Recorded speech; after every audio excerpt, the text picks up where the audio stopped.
All right, here we go. Cyrus Corman-Gill with a paradoxical storm deck against Andy Markiton on aggro shops. He calls it blitz shops. Looks like it's Andy who won the die roll. Yeah, and he has a pretty stacked hand, as you can see, whereas Cyrus kept his hand on the back of the Force of Will. Yeah, Force of Will, targeting Sphere, and here comes another one. Andy slow rolled his Mox Jet, willing to pay extra if the first Sphere resolved. Yeah, that's sort just of the perfect sandbag spot. the fact that the second Sphere was coming. Yeah, I'm not sure how much he's actually gaining from it, but it's definitely a dagger for Cyrus. Yeah, it's all. I mean, I don't think he gained that much either. I'm like, why is he not playing the Mox? And I'm like, he's already worked out that the way the mana works out, he has no reason to give his opponent that information. Yep, it was a good move. All right, Hurkyl's Recall is the key card in Cyrus Corman-Gill's hand. The reason, you were talking in the pregame show about how this favors the Storm deck in your mind, and I think I agree with you. It's funny, like when the Paradoxical Outcome was first a deck, Shops was kind of the enemy, but the Paradoxical Outcome decks have just twisted and twisted and twisted until they could handle this matchup. Now it's become one of the good matchups in the format. Yeah, and Ancestral Recall is going to help him a ton. Yeah. Andy does not have much of a clock, so this is kind of the perfect Hurkyl's Recall deck if you're a PO player. You have a while to build up some lands, and then eventually you just Hurkyl's Recall them during their end step. They pick up all the hate cards, then you untap, go off, and win. Or at least that's the plan. So Cyrus decided to not run the Ancestral Recall on Andy's last end step. Well, there's two spheres now. He would have had to respond to the okay, the sure. Sphere. Sure, that's why. Yeah, he didn't want to crack his fetch land into a wasteland, I think was his logic. But he's here. It's like, fine, second island, you're going to get my underground, but I'm going to get off my ancestral. So let's see if, wow, a new sphere. Third sphere, yeah. I mean, at this point, Andy's plan is to try to make Hurkyl's Recall uncastable. Yeah. Which is tough, but possible. Oh, yeah. Because with this play, Cyrus needs actual lands. He can't get Moxon onto the table at this point without any more lands. Yeah, and you see that Andy's got a wasteland in play. He's got another wasteland in his hand. Cyrus's basic land count is not super high. He does have more than most. I was looking at his list, and he's actually got multiple islands in the sideboard for exactly this reason. Yeah, so that's a good way to shore up the matchup. Right, 2 islands in the main deck, 2 basic islands in the sideboard as well, along with the other 2 copies of Hurkyl's Recall. But at this point, yeah, he can't even cast a Mox because they cost 3. Speaking of Mox, now we see Andy with a Foundry Inspector in hand because he sacrificed the Mox Jet to his Ravager last turn. It's true. Yeah, if he hadn't eaten his Jet, he'd be fine. I think that was the right play, though. He needs a clock, right? He's not going to make Hurkyl's uncastable forever. He's just got to make Hurkyl's uncastable long enough to kill him with whatever he finds. Yeah, so he just made sure that he could still cast all of his 2-drops, but the Foundry Inspector would be uncastable, which is... I respect that line. I've played some shops and also done quite well with it, but sacrificing prematurely to Ravager is definitely not something I'm great at this point. I think Andy's got this at this point. There's no way for Cyrus to get off a... Yeah, so he can sacrifice the Vault at least. Yeah. And have Lethal next turn. Yeah. Yeah, Cyrus... Didn't 3 lands. Well, he found the 3rd land and got Wasteland. You're right. Post the Wasteland, he never got above 2 lands. So, yeah, as I said, the die roll plus a good hand will win the game from the shop side, despite a bad match. Yeah, it's funny. I think Cyrus was favored on turn 2 or 3 there. Sure. The Ancestral found no lands. Draws. Yep. Although, I mean, to be fair, Cyrus's deck only plays, I think it's 12? Yeah, that makes sense. It's a little on the light side versus the way a lot of people build PO. We're calling it Paradoxical Storm. Yeah. You see a lot of PO lists that are a little less combo centric, right? Yep. He's got a Time Twister. He's got a Mind's Desire. He's got the Tendrils of Agony in the list, which isn't even something that all PO decks have. So it is definitely a combo focused version of the Storm deck. Probably makes it slightly worse in this matchup than some of the more resilient versions of but But then again, he doesn't have a vault key, so he's a little less fragile from a Stony Silence no run point of view than your average when he's winning, he's winning big, but he's not able to beat some spheres by cheesing the voltaic key time bolt combo onto the table like right. The version I like the most. So he actually has to either race out the luck components or bounce them all with a Hercules Recall. There's no in between. Yeah, it's funny. So, I mean, I've played my fair share of Paradoxical Outcome in the past as well, and I always felt like my best plan against shops was Tinker Blightsteel. Like the reason you play Tinker Blightsteel in a Paradoxical Outcome deck is specifically this matchup. You certainly don't want it because of all the Dak Faden decks that are running around. You're like, get out of my deck. But against the shop's opponent, it's kind of plan A if you can pull it off. Plan B is this Hercules Recall plan. Yeah. And Cyrus does not have access to Tinker Blightsteel or Vault Key. He's, like we said, he's combo. So do you think Cyrus's build is favored in this matchup? Yeah. Even without Tinker Blightsteel, even without Vault Key. It still is. The fact that you can get all the acceleration onto the table and play the long game with basic lanes and Hercules Recall while being even more consistent in winning on turns 1 and 2 combined, that definitely makes for still a favorable matchup. Right. But we're not talking like 70-30 or something like that. But it's like 55 or 60. I don't know. Maybe it's just wow. Yeah, y'all go on the first turn. Double Ancestral on turn 1. It's kind of merely a value Ancestral, but pretty good. He gets essentially, the Yogg-Will gave him the Ancestral, is what it gave him. So fortunately for Cyrus, no Powder Keg or Ration Bomb from Andy's side. Those would be kind of insane here. Oh, yeah. There is a Sphere and a Ravager. That's not going to stop Cyrus from playing his Mentor. So I guess I spoke too soon about Cyrus's deck not being able to win a game without getting rid of the Sphere. In a situation like this, Monastery Mentor will get the job done unless Andy finds more gas. Yeah, Monastery Mentor is just... None of the rest of the strategic stuff and the matchup stuff applies. You're like, you've got this one card that just fundamentally changes the way your deck works. It's just how Mentor works. So he needs Walking Ballista Andy in the foreseeable future to keep up. I mean, Cyrus is out of gas, so Andy might have a couple. Wow, right on schedule. Walking Ballista off the top for Mr. Markiton. So if he plays out the Ancient Tomb, he can cast a Ballista for 3, which is perfect. He gets to kill the Mentor and keep the Ballista around. Yeah, I think he's tempted by wasting a Tundra and casting it for 2. I don't like that. It's way more important to keep that around. I agree with you. I think he's now edged the mouse over to the Ancient Tomb. Ancient Tomb is the selection. Sphere means Ballista costs 1 extra. So presumably this is 3/3 Ballista, shoot your Mentor, say go. Yep, I like that, because once it resolves, the Ballista, the coast is clear. You don't want him to untap into instant shenanigans.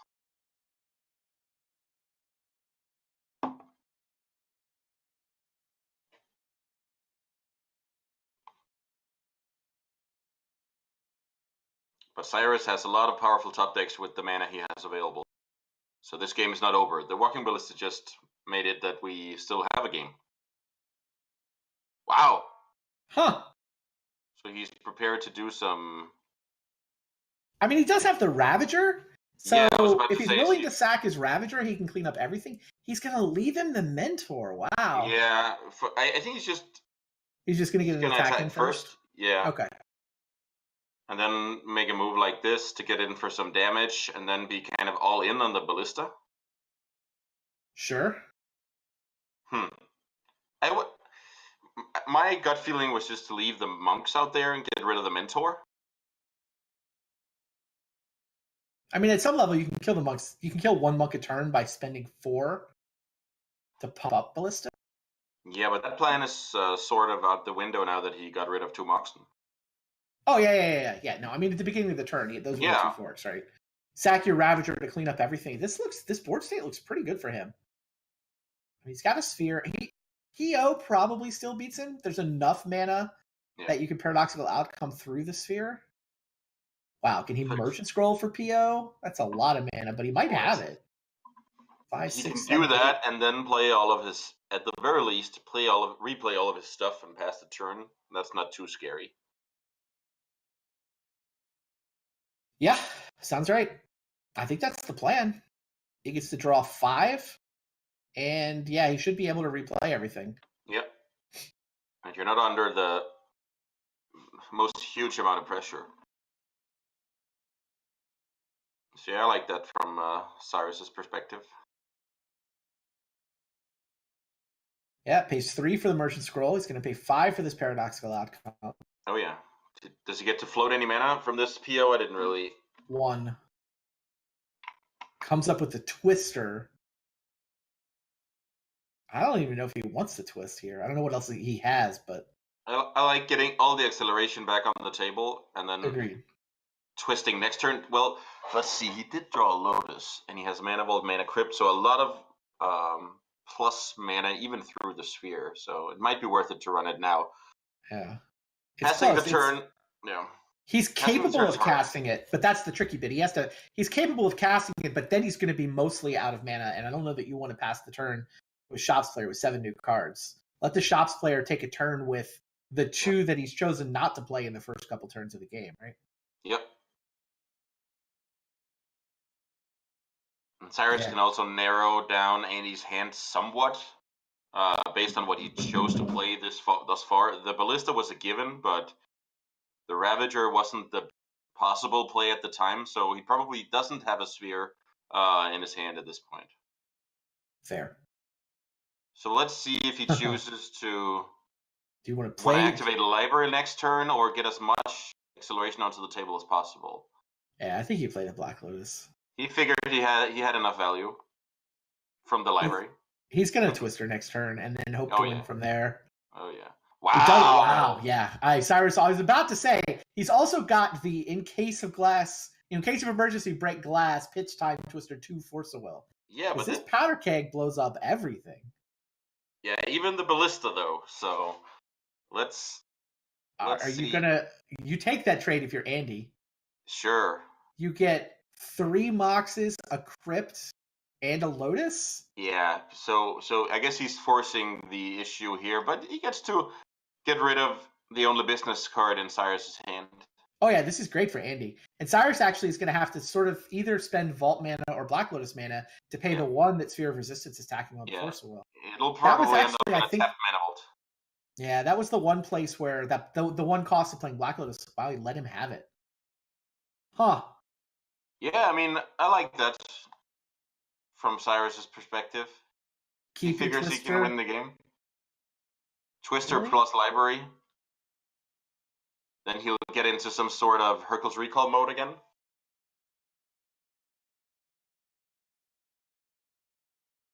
Really? That's a lot of mana Cyrus just lost. Yep, sure is.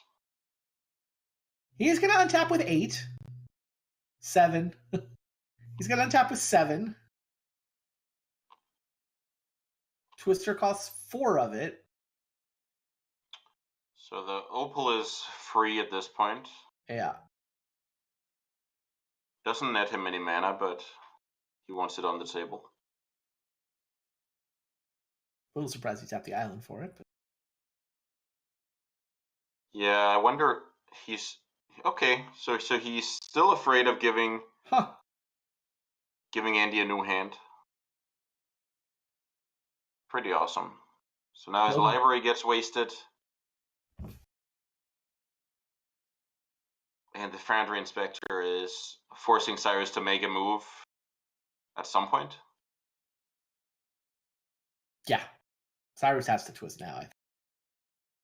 Andy's not actually worried about library, given 4 cards in Cyrus's hand. He'd rather get whatever duel is likely to come out of the fetch land. Yeah. I think he wants to upkeep? Negate a mana before Cyrus's main phase. That's my Cyrus got basic gut feeling here. He didn't want to do that. He doesn't care about the colorless mana. Yeah, he was waiting for a dual land. All right. Cyrus runs out the Time Twister before making a land drop because of Tolarian Academy. It's a pretty common play in PO. Yeah, those 7 cards are definitely scary. So that's what I was talking about. If he twisters, he can go into Hercule's Recall mode, meaning that he doesn't have to win this turn. He can just pass and then end step Hercule's Recall and then have a free passage to victory next turn. So he doesn't have to win right now. This is probably what? Tap library for a card, play a land. This is where Ratchet Bomb gets kind of interesting again, if you notice it in Andy's. That's the danger of running this pass the turn, wait with Hercule's Recall. In that case, I guess he has to Hercules himself, but maybe that's not the worst. He's not obliged to play the Moxen. He can sit with a hand of 7 if his plan is Hercule's Recall. Yeah, you're right. Opal in the Mana Vault will take care of that. He also has a land drop in the bank. Right. I think my play is draw a card with library, play a land. Oh, he's going to try to win now. Oh, yeah. He's going to Hercules away the sphere now, and then he can go Mox for free, land PO. Yep, it makes perfect sense. He has the ability to draw 5, and that will usually get the job done, so I like that as well. He doesn't really have the black mana to go get the tendrils. And now I guess he had to play a basic island. Usually in the quad Mox Opal builds, the black mana will come eventually once you start going off. We'll see. I mean, he lost 4 cards before, so a couple repeals, a mentor. He did get to reshuffle the Black Lotus, so he just needs 1 black, so he can. Let's see what he does this turn. That hand doesn't do much. This is like mentor. I think this is just a mentor. Well, he's gonna DT. What is he getting? Is there a card that wins this? What about Time Walk? How is he on blue mana? He can't. Out? Okay. He has 0. He has no blue mana, no black mana. He made his land drop. Yeah, so he'll just the repeal. Wow. I was about to say he needs to free cantrip off the repeals. Mission accomplished. No, yeah. Repeal for paradoxical outcome. Now he gets to draw 5 more. Colored mana is still a little tight. Yeah. So he needs to draw either Black Lotus or Tendrils in order to win the game on this. Black Lotus or Tendrils to win the game on the spot, because then he can DT for Black Lotus. He whiffed on both of those, so now we're in Monastery Mentor world. Which is probably good enough, although Ratchet Bomb's going to have a thing or two to say about it. Let's see if Andy ever gets the turn back. I guess he needs 1 more colored source of mana. Yeah, no, I think Cyrus is just playing out his artifacts and saying go. But he should run out the. Oh, Hercules is a million triggers. Yeah, sure. But it's still the 2nd colored mana for Demonic Tutor Time Walk that I agree. Right, Demonic Tutor for Time Walk would get the job done, but he doesn't have it. I guess. I guess he can just end this turn by merchant scrolling for a Force of Will to make sure that Andy needs double Ratchet Bomb to stay in the game. Oh, there's Tolarian Academy, but he already used his land drop. He already played out the island, yeah. I like Merchant Scroll for Force of Will. That's a good line. Then he needs 2 Ratchet Bombs to not lose the game, Andy, so. And even if he manages to have 2 Ratchet Bombs, he's probably somewhat out of mana, and the Demonic Tutor can find the gas that Cyrus needs to win next turn. True. So that's your plan B. Yeah. I don't think Cyrus is losing this game. It's just, how's he winning it, right? Yeah.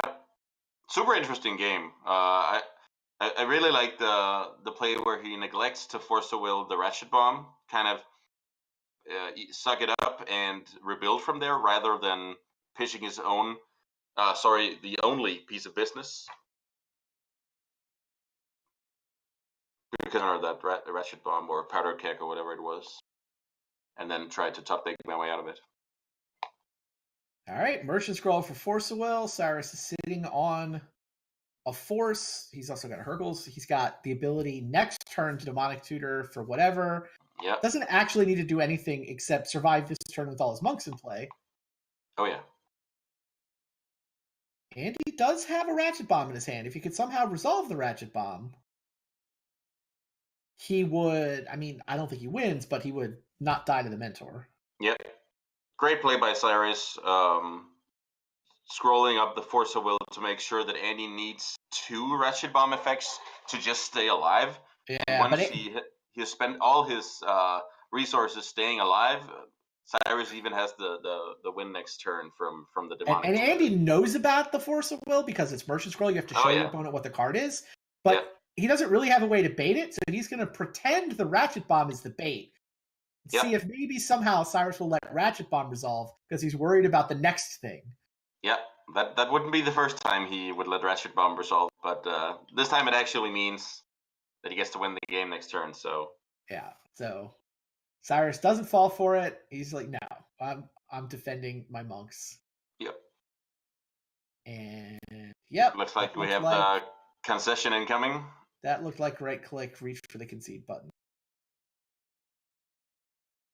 So we get to have a game 3 with shops on the play. That's always a super scary spot to be in if you're the blue player. Indeed. On to game 3. So yeah, now I just got a look at the sideboard. He brought out Steel Overseer, which it's pretty funny that the deck plays Steel Overseer. That card is basically only in the deck because the other shops deck play that card, and that's what decides the mirror match. But it's pretty bad against basically any other deck, so that's kind of funny. That points out that when Cyrus finally drew that tap Library of Alexandria to draw a card, that was Mox Jet on top. The game would have been, if he just draw the library card main phase, could have ended the game 5 minutes ago. Yeah, makes sense. All right. Andy mulligans a hand that doesn't do any. Wow, so both players are. Jeez. Both players down to 6. Actually, Andy's down to 5. Andy went to 5. His 6-card hand was Foundry Inspector the End. Yeah, and you need a piece of disruption, but I don't think you can go further down than 5 reasonably. Sure. So he wants to slow roll this Ratchet Bomb or play around a fast paradoxical outcome from the opponent. He decides to get it onto the table right away. So, but now you see Cyrus can plan around that Ratchet Bomb, and it's not as powerful. But I guess, yeah.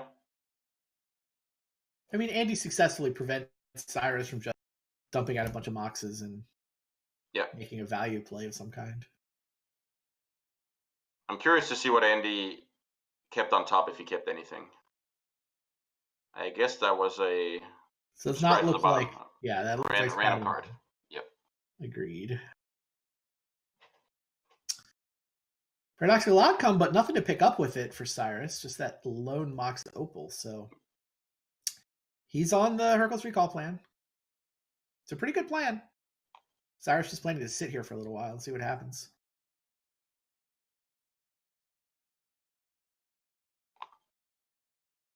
And he's showing off by tapping his Soul Ring. Didn't actually have to at that point.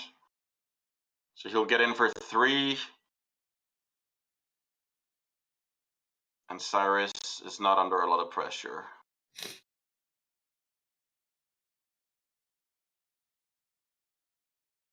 Second Hercules.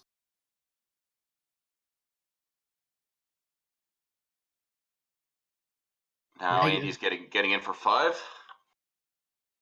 Well, he might be hesitant to play a land pre-combat because this Hercules is now pretty painful. Yeah, I think the logic as a shops player is that if they run out the Hercules Recall early to prevent some Mishra's damage, then you're okay. But seeing how Cyrus's hand is constructed, I think that will happen this turn. Agreed. So normally it's not a concern, but when he has double Hercules Recall, it sure is a powerful play.